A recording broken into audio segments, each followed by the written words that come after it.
We're starting with His base. Kes base. Yep, I believe so. Because that's the Chazara. Right. All of the utensils that are found in Jerusalem on the path leading down to the mikvah are assumed to be tamei. And those found on the path leading up from the mikvah are assumed to be tahor. For the path of the descent is not the path of the ascent. These are the words of Yemeya. Yossi says all are assumed to be tahor except for the basket, the shovel, and the spade that are reserved for grave sites. A knife which is found on the 14th of Nisan may be used immediately for slaughter, but if it was found on the 13th of Nisan, he must immerse it again, and a meat cleaver, whether found on the 13th or the 14th, he must immerse again. Unless the 14th fell on Shabbos, in which case he may slaughter it immediately, but it was found on the 15th of Nisan, he may slaughter it immediately. If it was found tied to a knife, then it's considered as the knife.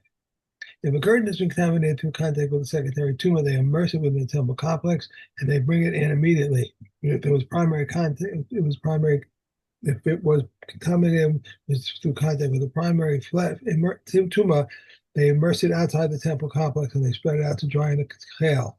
It was a new curtain, they would spread it out upon the roof of the portico so the people could see the handicraft, for it was beautiful. Okay. Okay. Mishnah, hey. Now that we're talking about the paroches, Rabban Shimon ben Gamliel Omer Mishum Rabbi Shimon ben Hasagan. So we have Masorah about what the paroches looked like. This is the big paroches now. That's the entrance to the Heichal. So you know that big tall building All it's got a huge doorway, as we're going to see over here.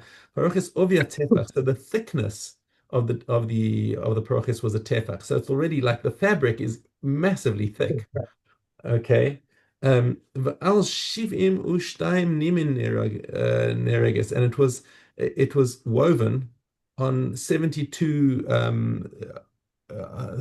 looms. I guess what's the word that they use for nimin? 72, The curtain was one hammer thick, woven upon 72 threads. 70 72 threads. threads. Okay. Each Well, thread called composed of 24 filaments. right. So and each thread consisted of 24 filaments. Okay. Orka arba'im ama v'rochba esrim ama, which makes sense because the entrance to the Heichal was 40 high and 20 wide. Okay. Umishmonim ushtei ribo nases, and it was made from 82 times 10,000, so 820,000. 820,000 watts. Now says what is the unit that we're talking about? That 822,000 is the number of threads. Okay. Ushtayim osin b'chol shana, and they would make two different ones every year. Ushlosh me'os kohanim matbilin also, and even though it might have been made in Tara. Nonetheless, we toivel everything before taking it into the temple, just as an inauguration, as an initiation um, of the what's the name of the utensils. They Um, say they say 300 Kohanim would immerse it. That doesn't even seem right. like that's enough. That's Because once it's well, wet, actually, I mean, the commentary actually says it's a bit of an exaggeration because 300 kohanim, even as big as it is, 300 kohanim is rather a lot.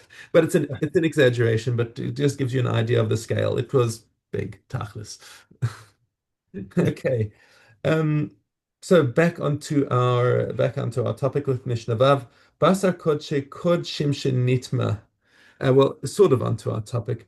While we're talking about the about Tuma and Tara inside the Azara, um, if you have meat from the Holy of Holies that became Tameh, Bain ba'avatuma, bain bevladatuma, and it doesn't matter whether it became Tameh from. I mean, the first opinion we're going to see this Mishnah is going to say there's a machlokes between Beis Hillel and Beis Shammai. So now we're going to say it makes a difference whether whether the tumah happened inside the Azara or outside the Azara, and it makes a difference whether it happened from an avatuma or from a lesser tumah. Okay. Beis Shammai omrim hakol yisaref bifnim. Says Beis Shammai, since it's kodshim, it must stay inside the azara as much as possible, with the one exception.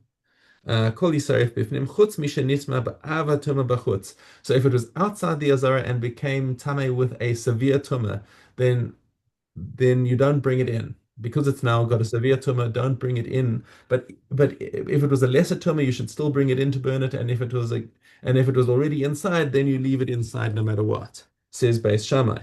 Beis Hillel omrim hakol yisaref b'chutz. They say no, we don't want tumor inside the heichal as much as possible. So we should try and burn things outside. Chutz mishenitma bevlada tumor bifnim. Only if contracted a lesser tumor and it was inside, then we're not going to fuss you about getting it outside because it's a lesser tumor. But Right. in general, you should try and burn it on the outside. Okay, but this Mishnah doesn't really stop there. It continues into Mishnah Zayin, where we have two more opinions. Rabbi Eliezer, who in general is a Beis Shammainik, but in this case he diverges. His opinion is Eshe Nisma Ba'av HaTumah. He says it doesn't matter where it happened. All that matters is what type of tumor what it was. Eshe Nisma Ba'av HaTumah, if it became tameh with a severe tumor, Bein Bifnim Bein Bechutz, and it doesn't matter where, Yisaref Bechutz, you must take it outside to burn it. All that matters is if it's a lesser tumor, then bring it inside, even if it was outside, to burn it on the inside, because it's just a lesser tumor. Okay? And Rabbi Akiva takes the orthogonal position to him and says it doesn't matter what type of tumor it is. He says, Makom tumaso sham sreifaso. Simply, wherever it became tame, that's where it must be. It must be. Okay. Okay. Yeah, Dollar and test, that's that. right? Yeah, Right. let's go Dollar back test. to Dalit test. Yeah. Every 30 days, they would set a price paid by the Treasury Chamber. Whoever undertook to supply fine flour at 4 seller, and the price subsequently stood at only 3 seller for a seller, must supply at 4. But if he undertook to supply at 3, and the price subsequently stood at 4, he must supply the 4, for the temple has the upper hand. Likewise, if the fine flour became wormy, the loss is his, and if the wine soured, the loss is his. He did not receive his money until the altar atones. Mhm. There are three administrators who are in the Penn Temple: Yochanan ben Pinchas over the tokens, Achia over the Nasakim, Matasah ben Shmuel over the lots, Besachia over the bid offerings, and the Messiah is Mordecai of Megillah Esther. So why is he called Besachia? Because he was able to open up mysterious matters and investigate them, and he knew 70 languages. Ben Achia over the treatment of stomach disorders, the Chunya, the digger of pits, the Vina, the crier, the Ben Give. We have a question here: was it Ben Beba or Ben Gever over the locking of the gates? Ben Beba over the whip, and Ben Azra over the symbol. Hungris or Levi over the singing. The Garment family over the preparation of the pot and bread. The Obithius family over the preparation of the incense. Eleazar over the curtains, and Pincus Malbag over the vestments.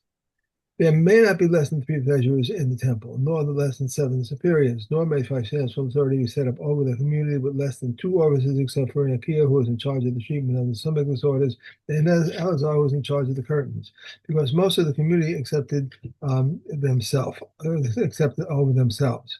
Okay. Okay. All right. All All right. right. Back to Tzachim.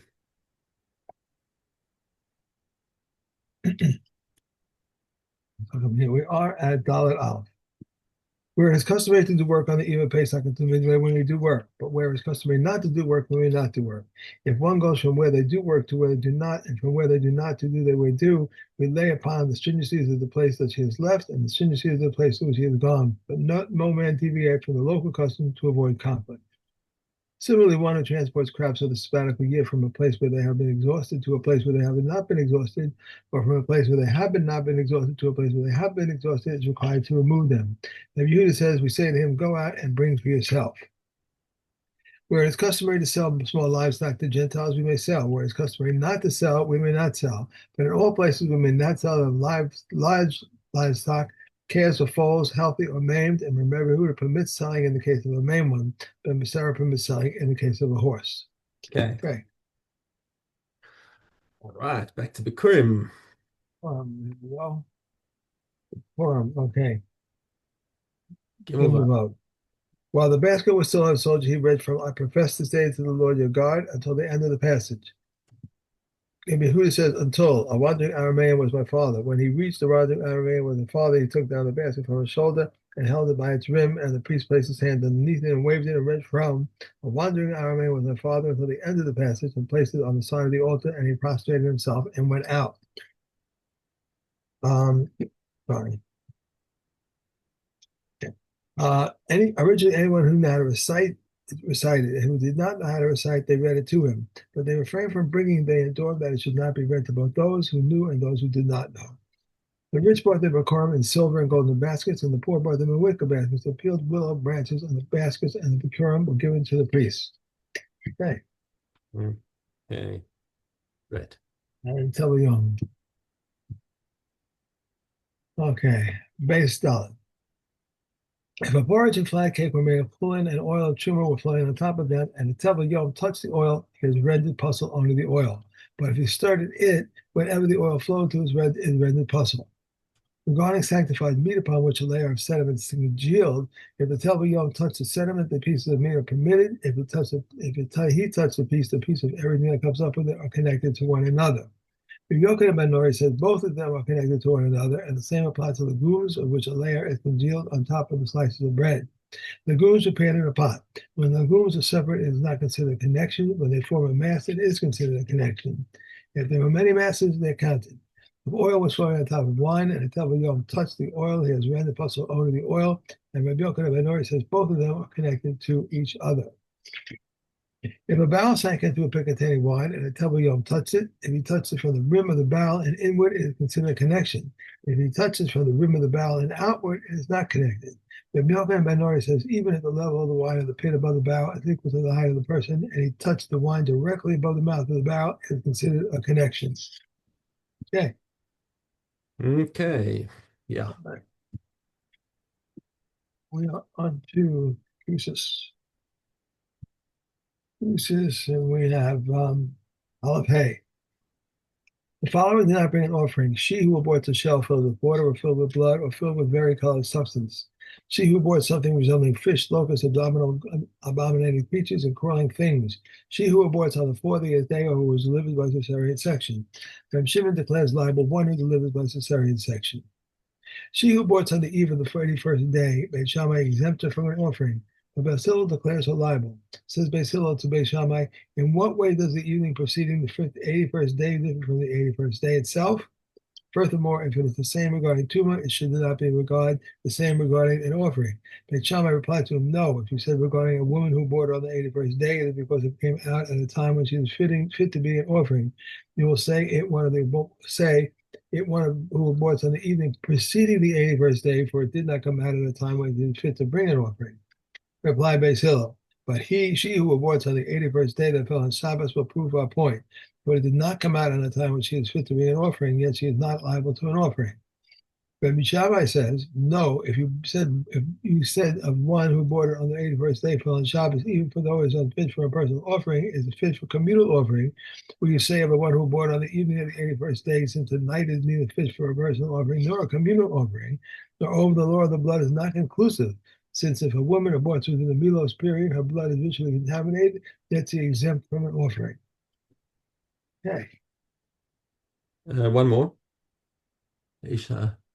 Right. A woman who is liable for 4 doubtful cases of ziva or for 5 doubtful cases of childbirth must bring one offering, and then she may take of offerings, and she's not bound to bring the rest.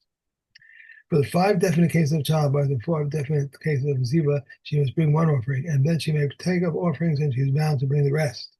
If it happened that in Yerushalayim the price of pairs of doves rose until it sold at golden dinners, says Rabbi Shimon ben Gamliel, by this temple I will not pass the night until they are sold for silver dinners.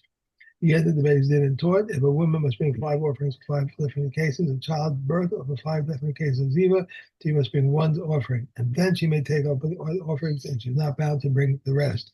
And on that day, the price of pairs of doves dropped until it settled at 2/4 of a dinner. Okay. And we have a comma.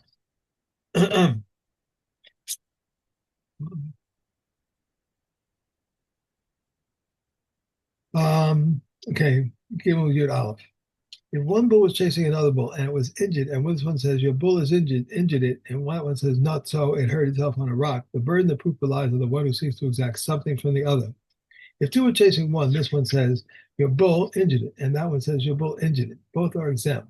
They both belong to one man, both are liable. If one was large and one was small, and the other down, and the damagee says not so, the small one injured it. Or if one was Tom and one was Muad, and the damagee says the Muad injured it, and the damagee says not so, the Tom injured it. The burden of proof relies on the one who seeks to exact something from the other. If the injured ones were two, one large and one small, the damages were two, one large and one small, and the damage says the one large injured the large one, and the small one injured the small one. And the damage says not so. The small one injured the large one, and the large one the small. And if one was a Tom and one was a Muad, the judge says the Muad injured the large one, and the Tom the small one. And the damage says not so. Injured, not so. The Tom injured the large one, the Muad the small one. The burden of proof relies on the one who exacts something from the other. Okay. And last, if a bull gores 4 to 5 bulls, one after the other, its owner shall pay the last of them. If there is an excess in it, he shall return it to the one who before him. If there is an excess in it, he shall return it to the one who that before that one. The later the injury, the more the advantage. These are the words of Mayor. Shimon says, if a bull worth 200 goes, a bull worth 200, and a carcass is worth nothing, this one takes a mana, and this one takes a mana. If it goes another bull worth 200, and the last one takes 100, as for those preceding him, this one takes 100, and as for those preceding him, this one takes 50 zuz, and this one takes 50 zuz. If it goes another bull worth 200, the last one takes a mana, the one before him 50 zuz, and the first two a golden dinner. Okay, okay, that was it, right? One more base. Really? I Yeah. finished it. Yeah, the If a last bull one, was the last mission, the first mission was very long. If a bull is more toward its kind, but not a more toward those none of its kind, a more toward man, but not a more toward beast, or a more toward small ones, but not a more toward large ones. And for those toward which is a muad, its owner pays the damages, and for those toward which is not a muad, it pays half the damages. Therefore said before Red Yehuva, what if it was a muad for Sabbaths and not for muad for weekdays? He said to them, for Sabbaths he pays the full damages, for weekdays he pays half the damage. When does it become a tom? When it refrains for 3 Sabbath days. Okay. You have to Okay. go to shul now? You have to go to shul now? Or Yeah, you done? I'm heading off to shul, correct. Yeah. Okay, all right. Okay. Okay. I'll see you tomorrow. Thank you. Okay, Yeah. bye.